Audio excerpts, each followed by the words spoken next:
I'm Logan Crawford, and right now on Spotlight, we're diving into Full Circle, a love story of light, loss, and redemption. It's written by a terrific author. His name is J Karston Buli. It is a gripping suspense thriller that follows a family as they navigate love, estrangement, and danger, set against a backdrop of life and death conflict in Bali. Full Circle takes readers on a transformative journey of grace, redemption, and spiritual renewal, weaving together powerful themes of divine connection and human resilience. We're delighted to have this very talented author join us here today on Spotlight. We thank the team at Atticus Publishing for helping us put him in the spotlight today. We ask viewers like you to support authors like him by subscribing to our channel and by purchasing his amazing book. The links are below this interview. Karston, great to have you on the show today. Thank you for being our guest. Thank you for having me. What inspired you to write Full Circle, and how did the concept of love, loss, and redemption all come into play?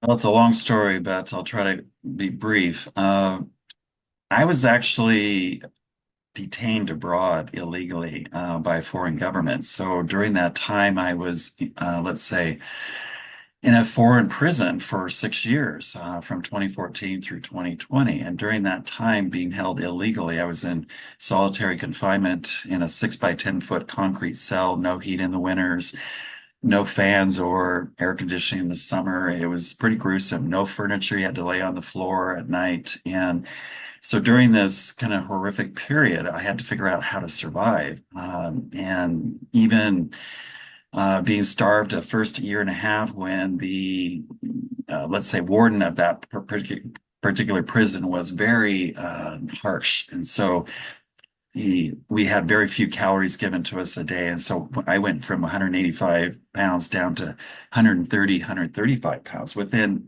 the first year.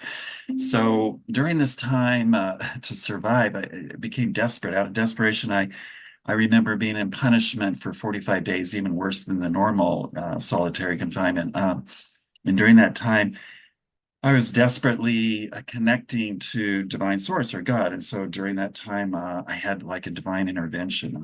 The light of God or the Holy Spirit came through me from the top of my head through my whole body. I could feel it. I could feel myself being healed in body, mind, and spirit. And then also I had this direct, almost dialogue with the Holy Spirit and with Jesus, or you might say. So I have never been that inclined as far as you know, governed by being guided by, you might say, the creator. But in this case, it happened. So during that time, I said, all right, please get me out of here alive. Once I do come back to the US, I'll be your servant, your conduit, your message, your source to bring others to divine source, to help them have peace, love, and joy, even if you're, internally, and even when there's chaos around the world around you, which I was, for those 6 years. So that is what happened. And then I did come back.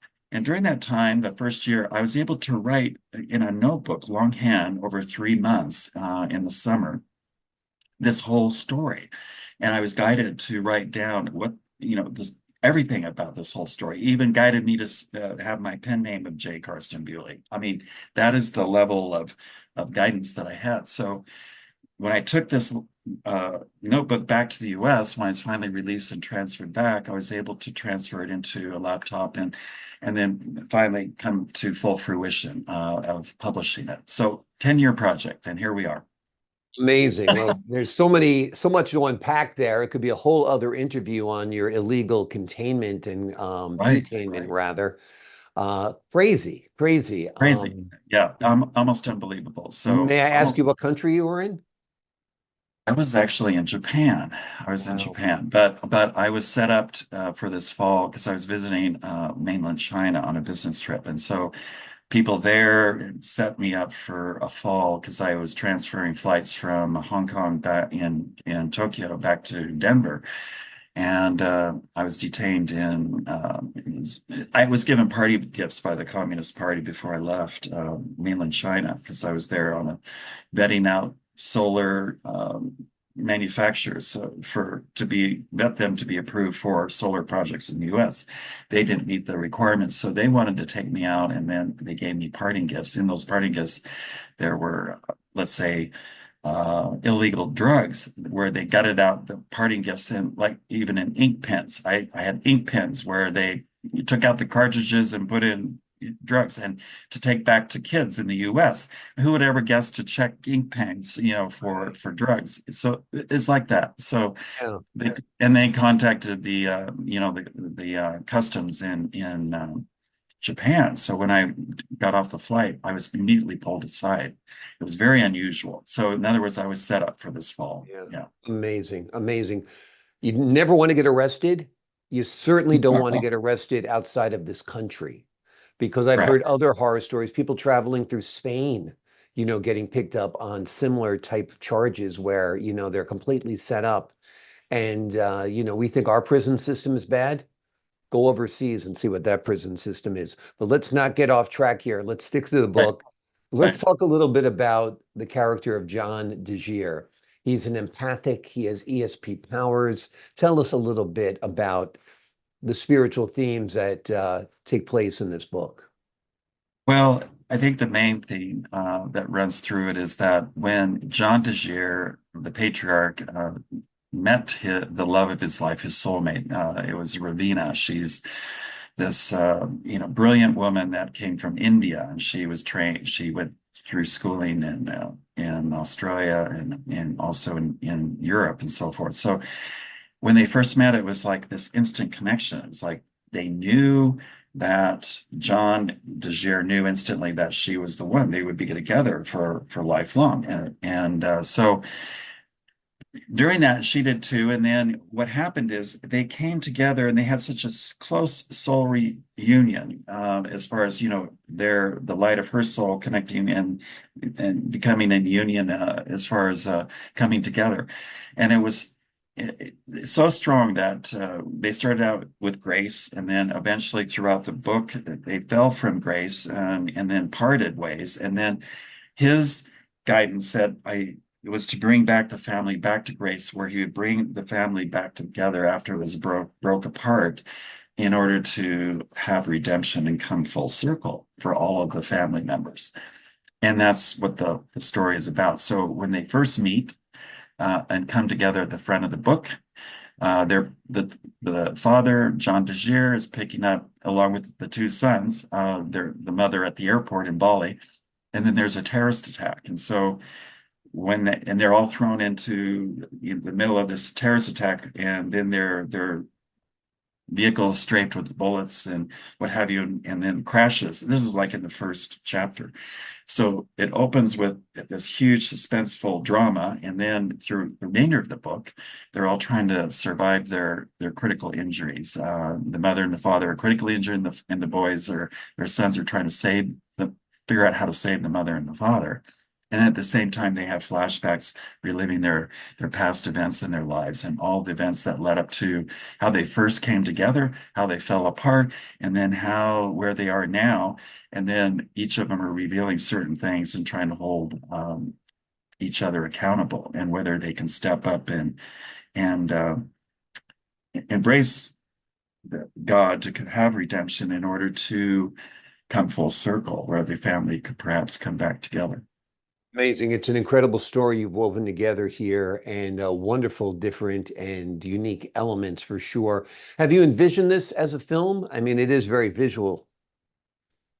It is. Actually, about a month after it was published in August, I had a couple major networks and film producers approached me, and I'm in negotiation to perhaps convert it into a 2-hour TV film. So we'll see where that leads. Yeah. But yes, so it is very visual, and so we'll see. How what proposals come forward. So I'm See where it goes. The work is out there now. You're getting some traction, which is great. And hopefully we see it on the big screen or the small screen. That would be great, particularly since small screens aren't so small anymore. It'd be wonderful to see this turned into a film, TV, or movie for sure. What message do you hope readers take away from it?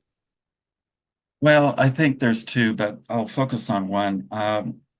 The main theme is like, how can you reconcile with your one true agape love when one or both of you have betrayed the other?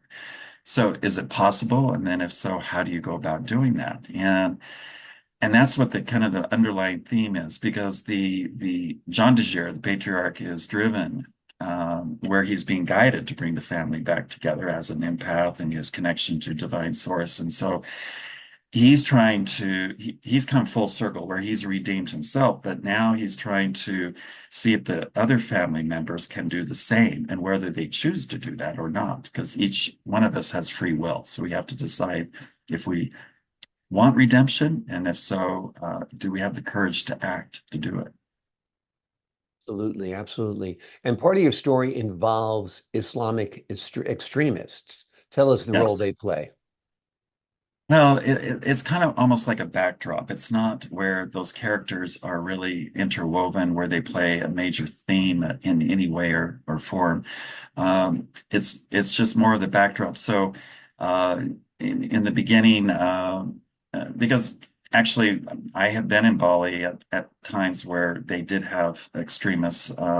When I was there visiting, to where I understand how that kind of works in that country. They haven't had it for a long time, but anyway, it is just the backdrop to where it places the four main characters, the mother and father and the two sons in harm's way, and then they have to figure out how to survive and figure out how to elude being killed, and then at the same time figure out how to let's say get to the hospital to where they can uh, survive their um, injuries. And so, yeah, It's an incredible tale you have crafted here. The name of the book is A Love Story of Light, Loss, and Redemption. It is a gripping suspense thriller that follows a family as they navigate love, estrangement, and danger set against a backdrop of a life and death conflict in Bali. It is a true